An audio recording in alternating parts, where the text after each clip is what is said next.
শুধুমাত্র একটি গুনাহ, গীবতের কথা যদি আমরা বলি, কারোর অগোচরে যদি আমি দিনে একটি গীবত করি, সারা দিনে মিলে যদি আমি একটি গীবত করি কারোর পেছনে তার কোনো মন্দ দিক নিয়ে আলোচনা করি বা এমন কোনো কথা বলে যেটা শুনলে তিনি কষ্ট পাবেন, তাহলে সেটা গীবত হলো। আর একটি গীবত যদি আমি দিনে করি তাহলে বছরে 365 গীবত হয়। আর যদি আমি 65 বছর বেঁচে থাকি তাহলে 365কে 65 দিয়ে গুণ দিলে 23,000-এরও বেশি, 23,725টি গীবত হয়।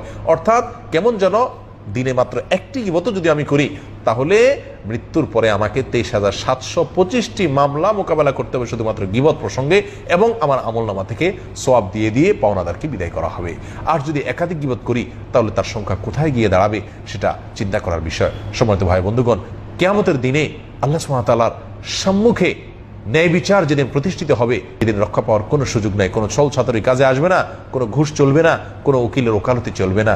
সেই দিনে এ সমস্ত হাজার লাখো মামলার বোঝা থেকে